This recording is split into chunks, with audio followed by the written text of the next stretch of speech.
The Grow My Cleaning Company podcast helps owners of cleaning companies just like you to grow your company and yourself so you can make more money and finally get the time and money freedom that probably got you into this business. Discover how to automate and create systems that allow you to grow like crazy without losing control. If you dig the show and want to show some love, subscribe, rate, and review on iTunes. It really helps. Enjoy the show. Hey, Cleaning Nation, Mike Campion here with Carlos and Julie Munoz. And for those of you on video, with baby Munoz as well. So if you hear him jump in with things to say, that'll just be that. These guys are have been our next level group. They own TMP for Tidy My Place Janitorial. They're actually in Chicago. They've had the company for 6 years. And I just love bringing on people like this because they've listened to a bunch of my nonsense, and I'm sure they've tried some of it and worked and some of it didn't, and some they love and some they hate. And I just love getting actual real life owners who have transformed their lives and their business and share from their perspective.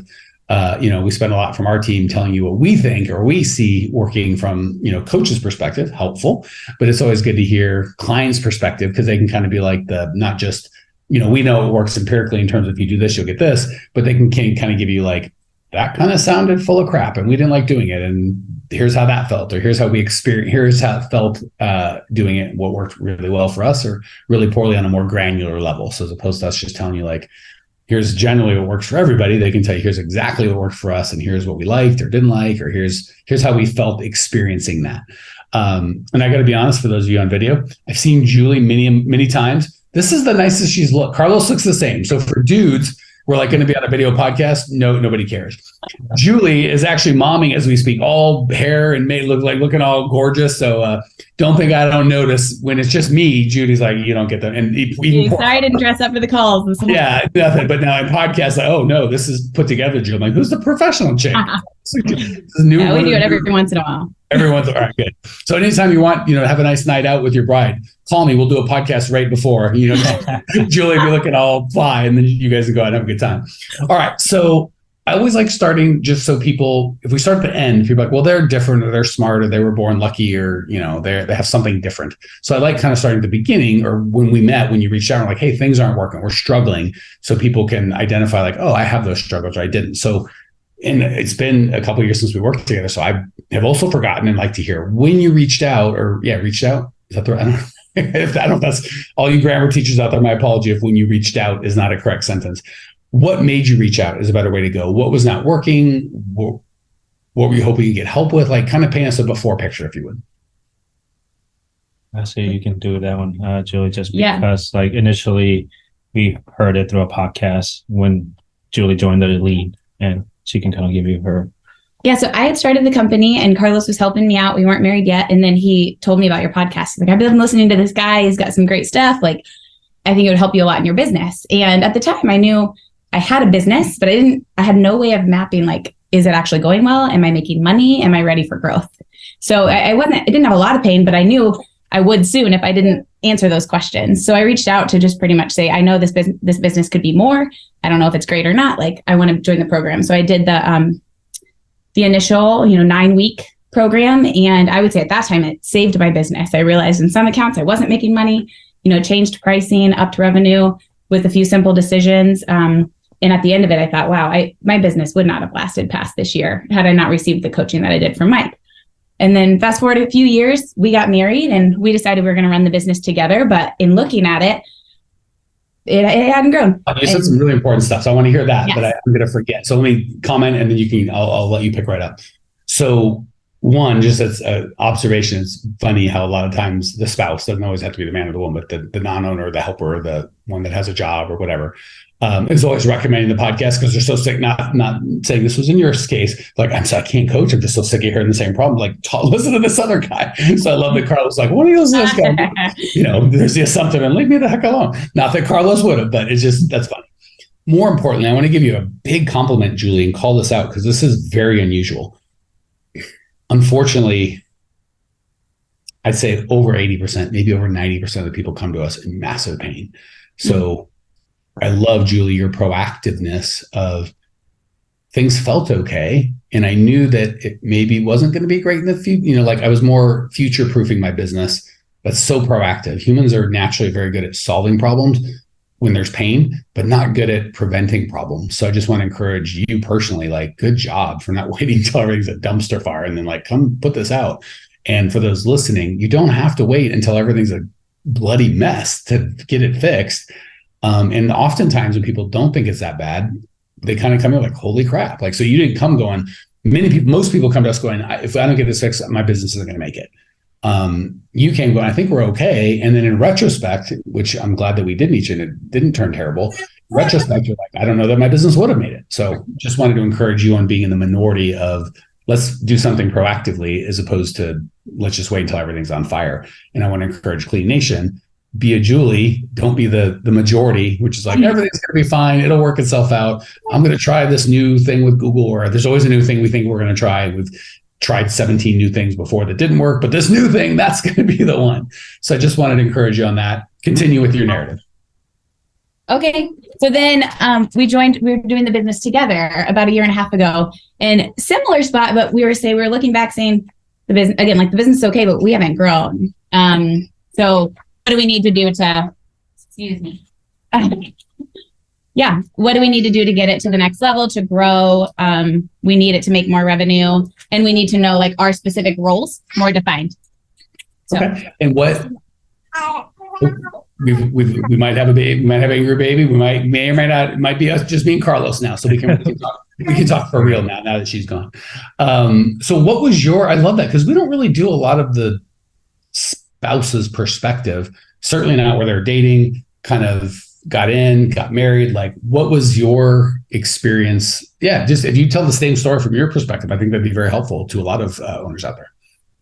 Yeah, it's early on when we were dating, and Julie started the business. To be coming from I used to operate another business. It was a logistics company for X amount of years. And so I came from like kind of like that mindset of like, this is the best thing for you now, even as dating, that you can be your own boss. And so just the idea of providing a service to me, it made sense from even the circles that she used to operate in, of like, hey, she used to kind of volunteer or help volunteers clean spaces for her nonprofit organization that she used to be part of. And it makes sense to then, like, since she was already directing people in the cleaning aspect of things, that she can then like own her own company and be able to do that herself. So when starting the company, obviously it took some time into actually creating some traction.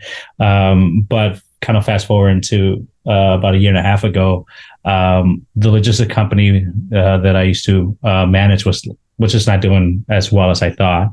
And we were looking at like what was actually financially making sense for us. And this is after COVID. And it was a cleaning company. And even though I was still part of the business even before that, because we had a lot of Spanish speaking crew members that I was translating for Julie, or I was part of it, but like from a distance. But it wasn't until we made the decision, hey, let's do this together. Let's actually work in one kind of a core, one vision. Can the two of us put our heads together and actually take this to another level? And that's when we decided to then do the next level with you. So then I can catch vision of what you were actually coaching. So I want to just get clear in my mind, because I know how I experienced it, but I'm like, I didn't know all this. Sounds like when you guys started, you were dating, she had this, which it sounds like it was paying her bills, and you had your job and it was doing that. And now it sounds like, is this the full-time gig for both of you guys? It's like, hey, this is paying all of the bills. That's correct. Yeah. For the last year and a half, we've focused on this, and really the goal is to grow it.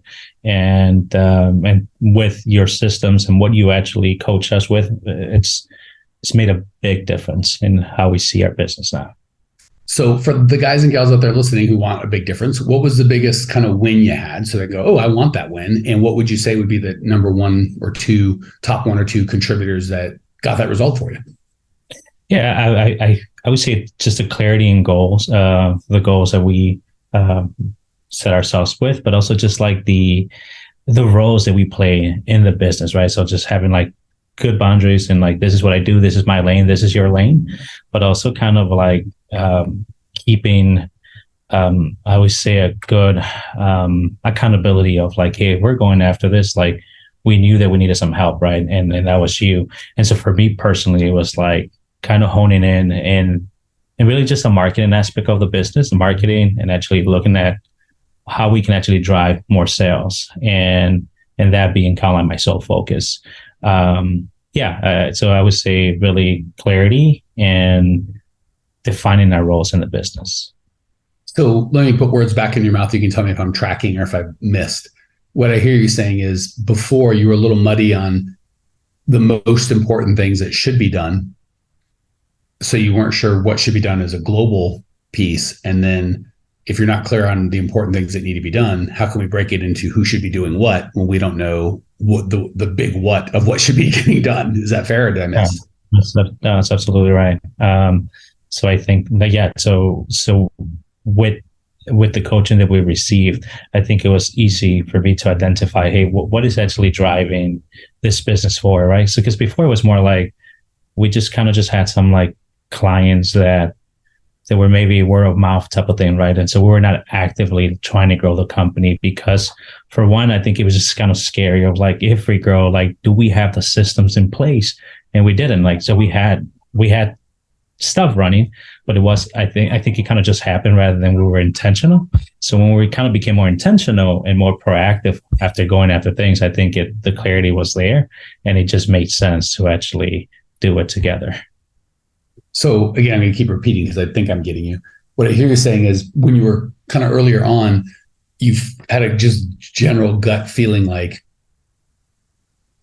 we're at capacity. Like even if we could grow, if we could get new clients that might, I don't say bust us, but break, like things are at the edge of being under control. And if we get more clients and grow, they're going to spin out of control. So the clarity and the goals allowed you to be like, okay, if we really did want, so you kind of like built the vehicle for the business before you built the business, right? We have to, right now, the cup that we have the business in is full. If we're going to get more revenue, what's in the cup? We need a bigger cup. Is that? Yeah, correct. And that was mainly just because we were a household trying to run, two businesses at the same time, right? But it wasn't until we actually then got clarity of like, hey, this commercial cleaning company has potential. We obviously needed some help, but like Julie did an amazing job, like getting it to where it was. But I knew in order to grow, we needed to think bigger, have a bigger picture, bigger vision. But in order to kind of get there, we needed some systems to kind of take us there. And that's kind of like in the journey that we are now, casting vision and actually, but applying, once we have this system, we know the scalability, it's possible because we have like the very basic of systems to get us there. Hey, new friend, love that you were here. If you want more Cleaning Nation, more us, you can check us out on YouTube. Similar content, you just get to see each other. It's totally free. Or if you want to say, hey, hit us up on Instagram, Twitter, join our free Facebook group. We love hearing from you, Cleaning Nation. That's what makes it magic. Jump on, we'll see you there. So I hate to simplify, but we got to, say, well, try and give the people what they want. There's always a like easy button. So what was the big for Cleaning Nation out there? It's like, yeah, but this is all very general. Give me the specific. What was the thing that you did that I can do? Or what was the number one thing, the big change? Like, give me something to do. Like, give me something tactical I can sink my teeth into. What would you say to guys or gals asking that question of you? Well, I would say looking at our numbers, right? Looking at our numbers, like our financials, actually understanding that on a week to week or month to month, and understanding kind of like the profit at the end of the day, right? So like it was great, the money, money was coming in, but we were not like directing the money where to go, right? And so I think in some ways I would say getting our financials in order and understanding like our cost of goods sold. I think that was like, for me, radical in the sense that we were then able to then raise our prices. So I would say just like knowing us as a company, knowing that we actually provide immense value to clients and knowing that what we're worth, and then actually then offering those services from that mind frame rather than like, oh, like we're just doing this service and pay us whatever you think is fair, but actually creating a worth in what we offer was helpful for me. So I don't think I know a lot of listeners out there are like, well, I know I need to know what my cost of goods sold. I know I need to get my finances together, but I don't know how to do that. So what changed? What moved you from the category of being one of those guys or gals going, I know I should, to I actually have? Like, how did you get confident in your numbers? I would say in the coaching, there's mindsets, right? So I think for me, it was a mindset shift of like, hey, like you can actually, price it where it actually makes sense for your business. So I think it was just all like a mindset that was provided through the coaching of understanding like, hey, like if you do this, your business can actually be at a healthier place by just simply moving things around. But it all started with me and us as business owners. Okay. So I don't know if that's your question. Yeah. So just the belief of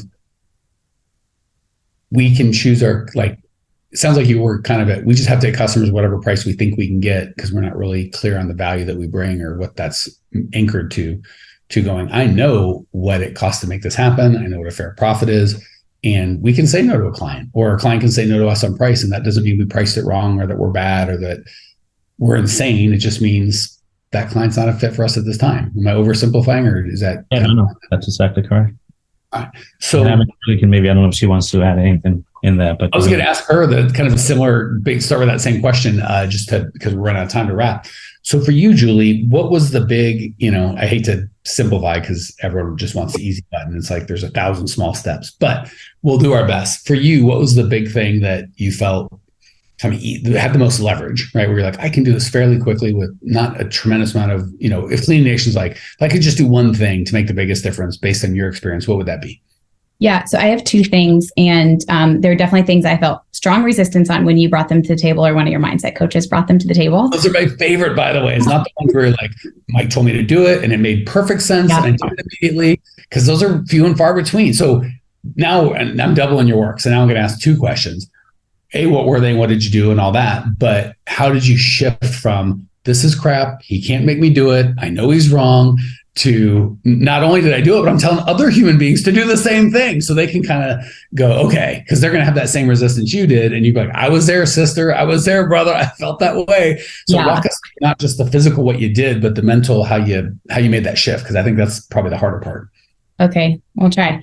And just bless your team, because one of them was like, well, Mike would say this and I stand by it too. And she kind of got my my anger about it. I don't know if you did, but I didn't, but that's why we got an amazing team. Go ahead. Totally. Yeah, totally. And she stuck to it. Like, this is the right thing to do, right? So the first was the hiring funnel, related to the hiring funnel and holding that group interview every week, and the temptation to slow down your hiring funnel when you got too many people and they all need more hours and you need more work. And I would be the one to turn off the hiring funnel and turn it back on and turn it on and off. And, but it was just, hey, everybody you get an application from, invite them to that first group interview. And I didn't want to fill up our funnel with a bunch of people who weren't really serious. But as soon as we just said, hey, if you reached out and interest in this job, we will invite you to the group interview, and we will hold it every week. And we put a VA in charge of those group interviews, or a person other than us, to really do the interview process, seeing multiple members of our team and seeing it through each week. Our show rate of interviews just went from probably 4% to 25%. And then since doing that first group interview, getting better and better at what that looks like, what we ask every time and who we're looking for, our show rate throughout the whole interview process, the one-on-one and then the working interview, increased, and the quality of candidates that we've gotten have increased as well. So I think just putting the hiring funnel in place and continuing to do it and continuing to improve it. Now we're continuously have enough people and great people and need more work. So I think Carlos had mentioned the marketing stuff. That's what we're really going after now is the more clients and growth. The second piece that I resisted was the first of the month billing on autopay. And I saw somebody ask about it in the group today. It's just a similar thing. And I remember finally bit the bullet and got everybody on autopay, going into 2023, hey, it's the new year, we're doing this. And I just dreaded doing that, dreaded changing it. And just no pushback. And people just went on board. Hey, how do you want us to pay you? Here's our information. And we got it all set up. And it's just been I used to spend so much time worrying about when it was going to come in, wondering if I had connected the right invoice with the right payment, because I was still doing the bookkeeping stuff. That led into not being clear on our numbers, not being able to assess what our actual cost of goods sold are. So that's another big thing that you coach on that I resisted. And still, I confess, we still make exceptions, and they always get us, we made another exception to it and it doesn't go well. So it's just just those things. I think the thing of like, do what you do well, know the service you provide, know what it costs, set it up in a system. And like you say that not just to make our lives easier, but because it works really well. It makes it healthy. And then we continue to provide a great service for those that agree to that and come on board with our processes. And they're good clients for us. And we become a really good contractor for them. Because we have seen this is how it works best for all of us, for peace of mind and for maximizing our time. So, and how did I get there? I think just hitting my head against the wall. Like finally, one of your coaches just said, how much time do you spend thinking about this all the time? How much time do you spend thinking I should do that thing? I should do that thing. And I was like, she just showed me the value of my time and the mental space that it took resisting it, and just said like, and just put it in place. Maybe it took like an hour, but how many hours before then did I spend, and how much value is that to us of saying, I'm going to do a workaround or I'm going to worry about it. So just do it. And then again, like just that ability, if it doesn't work or if we need to adjust it, we'll do that later, but just kind of do it and let it work for you. Man, I really appreciate that, Julie. And that was great, Clean Nation. I'll give my kind of little 2 cents. I think my favorite part about that is just the unintended consequences of, well, I didn't do it and I kind of do this, and you look back and I think we don't see how things are related to one another. So you did a great job of like, well, we didn't do the interview every week. Our show rate went down. It's like, well, I didn't expect that to happen. I thought maybe, well, we only do the interview because we need people, but it's like, well, we want to have a good show rate. And when you called the people and said, hey, we need to get paid in advance, I'm always thinking about cash flow. And you're like, just the emotional stress of having to collect money all the time. So it's just cool how when you've got a good system, if you follow it, it all works together. So I like kind of a business looking like an organism. And I think sometimes we think everything's independent of itself, and I can make this decision and maybe it'll hurt me here, but we don't understand the second order consequences. But the good side of that is when you make good decisions, maybe you thought, you were just going to get the benefit of, I don't have to worry about cash all the time, but the second order consequence that you may not have expected is your bad debt goes to zero. You don't have to spend any time. Your cash flow is better. Like, if you're doing, I don't know what you guys are doing, but just say you're a $50,000 a month company and, 10% of it comes at the beginning of the month, 40% of it comes throughout the month. The other 50% comes, or the other 30% comes in the month after, and then the remaining 20% comes in the month after that. That will wreak havoc on your cash flow as opposed to it's the second of the month and I got $52,000 in my bank today, right? So I just love how you kind of put that together, how everything touches everything else positively or negatively. And when you follow a system that's working, you get a bunch of second order consequences that are to your benefit, whether you understand them or not. And when you follow a different system that isn't effective, all these second order consequences are going to touch everything else, whether you like it or not. So that's just really a great way to wrap how you started. You're like, I knew I had some things that were working, but we couldn't grow and it wasn't scalable. And I didn't know why. And then you start doing the systems. You're like, oh, I'm starting to see how this does that and does that and does that. That's all I had. You need to wrap a bow on it. Anything you want to say to Clean Nation, any value that you can bring, or words to the wise, or encouragements or warnings that you want to shout out? I would say I was just thinking of one thing. I have like this kind of love-hate relationship with used to. I do see the value now in hiring core value match employees, and based on our core values, there is a degree of training that happens, but we do have great people that we've hired throughout that process, and even our training system when it comes to just like reminding ourselves too that we uphold ourselves to those core values, but also the people that work for us as well. That's been helpful. And at first I didn't see value in that, but I think now that I see, like, we have amazing people, but it's also because we hold them to those core values as well. It's frustrating. It's one of those things, but if you don't have a core value match people, you don't see the value in it. And then once you have core values match people, like, oh, I don't understand how I can get anything done without it. So it's definitely one of those things. Anything to add to wrap us up, Julie? And with that, there was freedom to revisit our core values. If we had matches, but we weren't getting the work done that we need to, we revisit, make sure the core values are really what we need. And then also just the community that you're a part, like that we were a part of within Next Level is really beneficial. We love, like, not just the coaching that we received from you and your team, but the peer-to-peer encouragement and tips and ability to reach out. Like, it just, I really like, definitely value and just are grateful for that community. Like, we gained so much from the people that we were like peers with as well. So And it's fun to encourage people and celebrate them as they celebrate you when you take those hard steps and shift the mindsets, and you see us all going in the right direction. So who you choose to spend your time with has a ton to do with the way you experience your life. So proud to have you guys as graduates of our program.